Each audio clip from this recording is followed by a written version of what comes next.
L'association des donneurs bénévoles du sang du Niger continue sa campagne de promotion du don de sang. Ainsi, après Niamey, Maradi, c'est le tour de Tawa de recevoir une délégation de cette association. Des détails dans cette édition.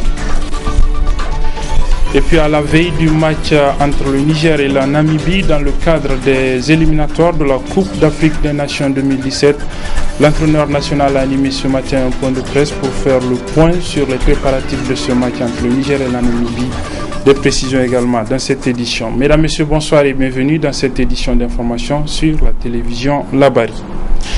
La situation sociopolitique de notre pays au centre d'une déclaration du mouvement des jeunes pour l'émergence du Niger, le MOJEN, la structure de Siraji Issa, s'est entre autres penchée sur la récente manifestation organisée le 6 juin dernier par les organisations de la société civile nigérienne pour dénoncer les travers du régime actuel, mais également bien d'autres questions de la vie sociopolitique de notre pays que nous résument ici nos reporters Ali Cissé Ibrahim et Ibrahim Abdou. Le mouvement des jeunes pour l'émergence du Niger, dans la déclaration qu'il a rendue publique, se félicite de la réussite de la marche qu'avait organisée la société civile le 6 juin dernier avant d'évoquer l'excellent travail fait par Médecins sans frontières et nos agents de santé dans la lutte contre la méningite.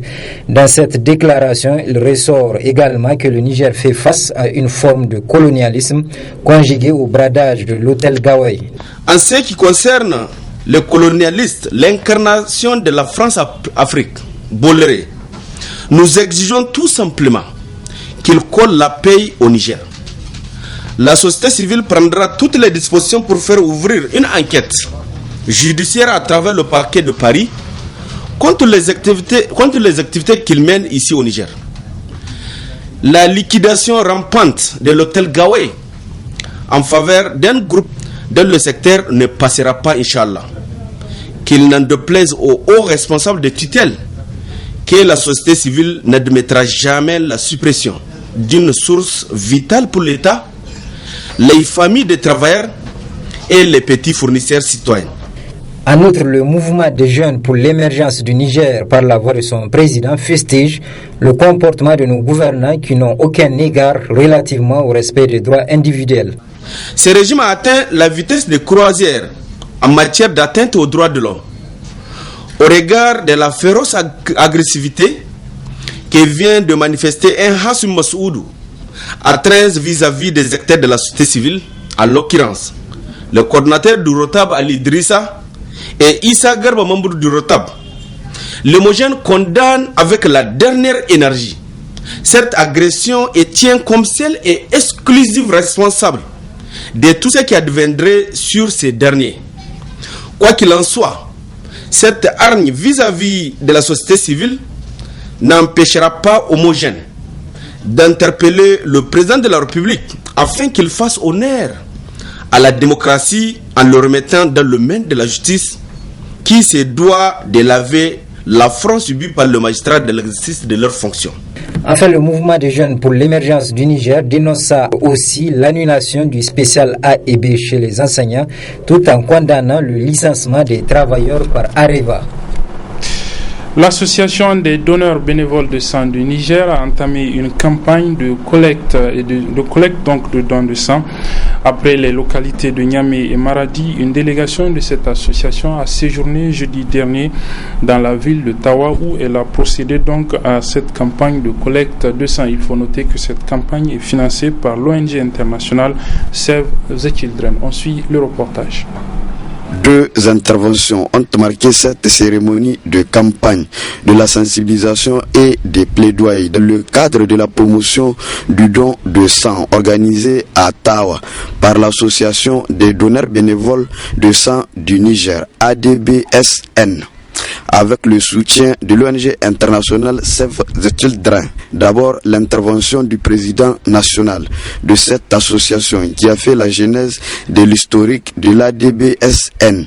Elle a souligné par la suite les différentes réalisations de cette association relatives à toutes ses actions sociales en faveur de la promotion du don de sang. Je voudrais également vous faire un bref rappel historique de l'association des donneurs de sang du Niger. À cet effet, notre association a vu le jour le 13 novembre 1994 et reconnue le 13 février 1994. Après cette création, l'ADBSN est implantée dans toutes les 8 régions du pays. L'ADBSN a à son actif plusieurs réalisations avec 21 années d'expérience dans le domaine de la sensibilisation, du recrutement et de la fidélisation des donneurs bénévoles de sang, ainsi que de la lutte contre les IST-VIH-Sida. À son tour, le directeur régional adjoint de la santé publique de Tawa, dans son discours d'ouverture des activités de cette cérémonie, a souligné l'importance de cette initiative de l'ADBSN. Le sang est indispensable au fonctionnement du corps humain. Rien ne peut le remplacer, c'est pourquoi le don de sang est si important. Il permet au Centre national de transfusion sanguine de fabriquer et distribuer des produits sanguins labiles. Les dons de sang permettent de soigner chaque année 1 million de malades. Cette campagne a pour but de sensibiliser un plus grand public sur l'importance et l'avantage du don de sang pour faire face aux besoins de transfusion. Sa disponibilité ne peut être rendue possible que grâce à la solidarité de ceux qui sont en bonne santé. Ces derniers ne peuvent donner leur sang s'ils ne sont pas informés et sensibilisés par rapport au rôle joué par le sang dans les soins des malades. Donner le sang, c'est sauver de vies. À la fin de toutes ces interventions, les bénévoles se sont retrouvés dans le centre régional de transfusion sanguine pour donner le sang afin de contribuer à cette action sociale de l'ADBSN.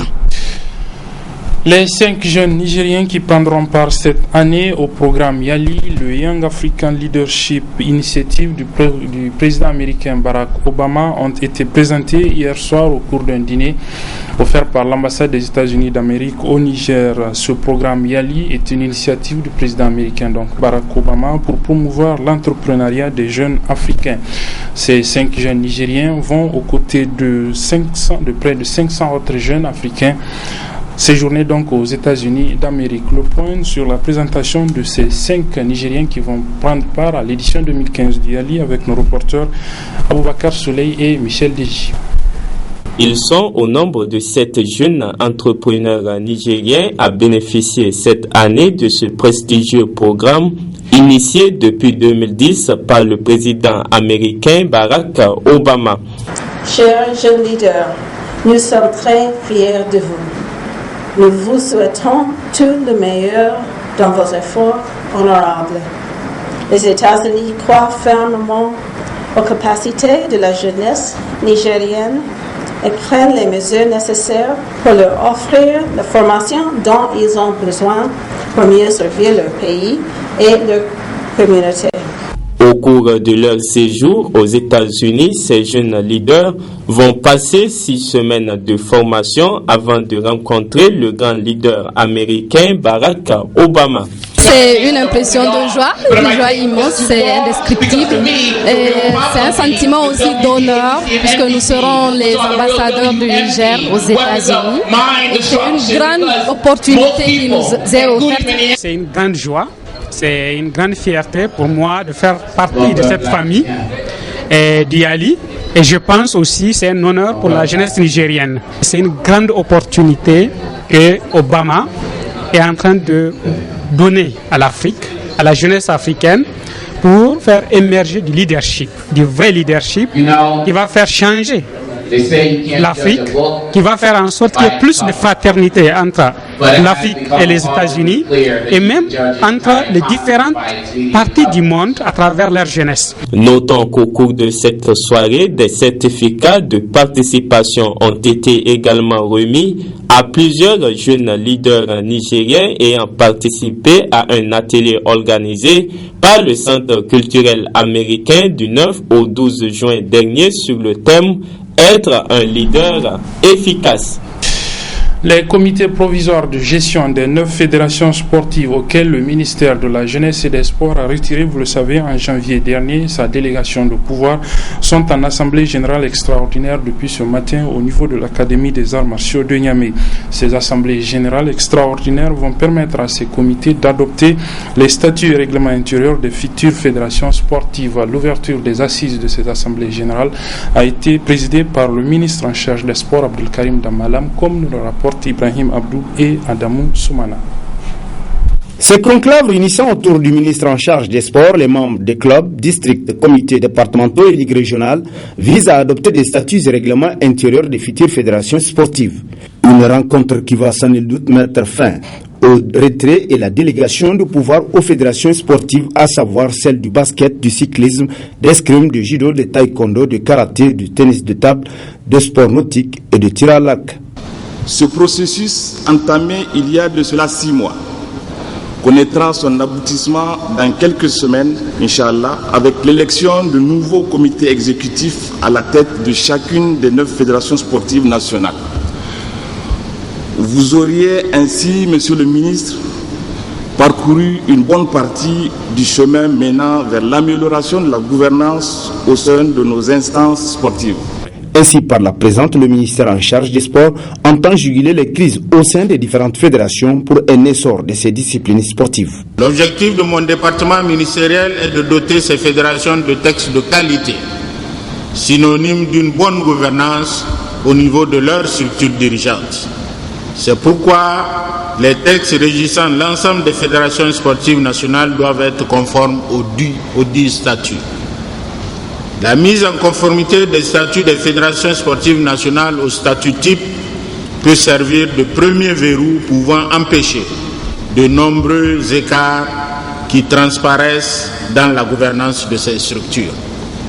Il faut constater qu'en matière de réforme de la gestion publique, aucune structure n'est sur une tendance douce d'amélioration continue, tous avancent par crises successives.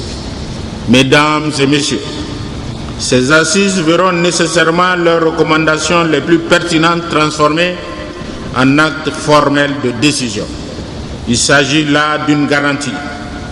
On s'assurera particulièrement que des générations successives d'athlètes puissent progresser de façon continue et atteindre régulièrement les niveaux internationaux de compétition.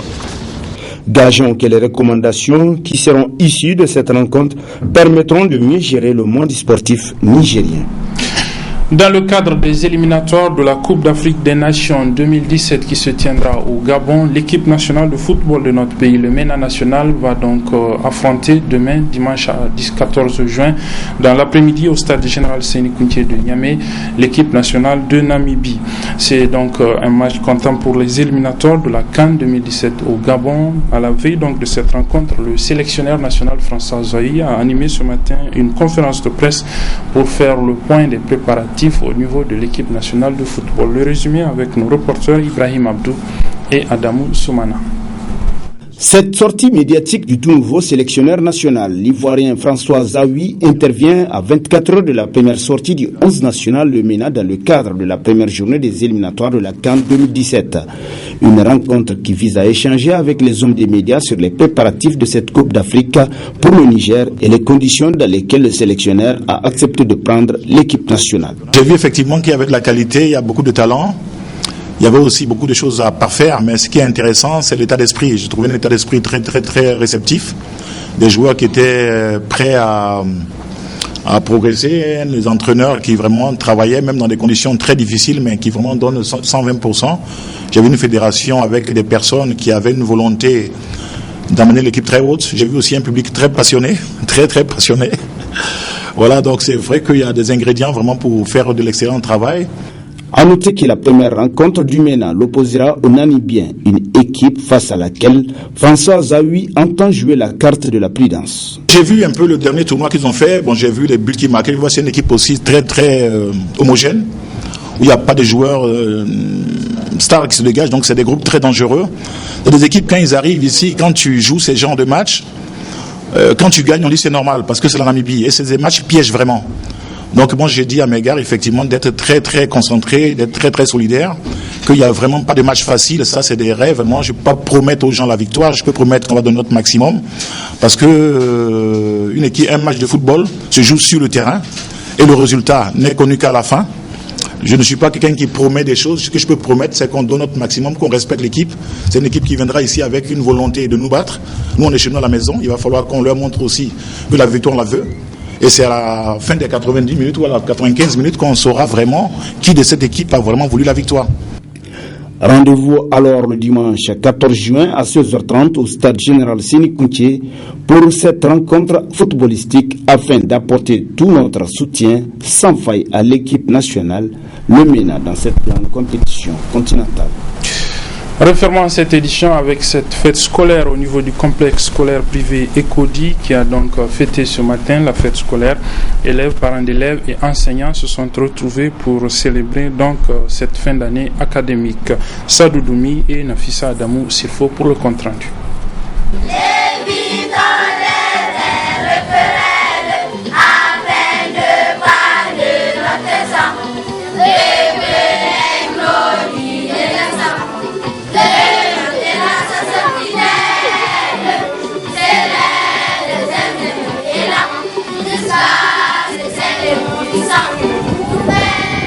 C'est la fin de l'année scolaire au complexe scolaire privé Ecodi. Et pour finir l'année en beauté, le complexe a organisé une fête au sein du dit établissement. Cette année, la fête scolaire se place particulièrement sous le signe de la tristesse et du deuil avec le décès du directeur des études du collège Ecodi le 1er mai dernier. On a perdu un collègue, un ami qui est le directeur du collège. On l'a perdu en mai passé, le 1er mai. Donc c'est à cause de ça que nous n'avons pas pu faire une fête comme d'habitude. On était obligé de réduire un peu les activités. Donc cette fête, on l'a faite juste pour récompenser les meilleurs élèves et permettre aux élèves de manger et puis de se dire au revoir. Au CSP Ecodi, les différents programmes sont dispensés conformément à l'esprit des textes en vigueur. Occasion pour le président de l'association des parents d'élèves de saluer l'abnégation et le suivi réservé aux élèves. Ça fait à peu près 4 ans que nous œuvrons au sein de l'association des parents d'élèves et nos collaborateurs directs étaient l'administration de l'école qui d'un moment à l'autre s'est débattue pour nous écouter et nous leur disons merci et nous leur demandons de redoubler d'efforts. Beaucoup d'efforts ont été consentis, surtout le domaine des infrastructures au niveau de l'établissement. Pour ceux qui connaissent le CSP Ecodi il y a quelques années, il n'y avait pas aussi d'infrastructures pour accueillir les élèves, mais Dieu merci. Nous disons aussi merci aux fondateurs pour tous les efforts qu'il a consentis pour mettre nos élèves, nos enfants dans les meilleures conditions. Le souhait de notre association, c'est de voir nos enfants compétir au même niveau, sinon plus que les autres enfants de la capitale, les autres enfants du Niger. Le complexe scolaire privé Ecodi a ouvert ses portes en 2001 avec le jardin et le primaire et puis le collège en 2003. L'ouverture du cycle secondaire est prévue pour la rentrée scolaire 2015-2016.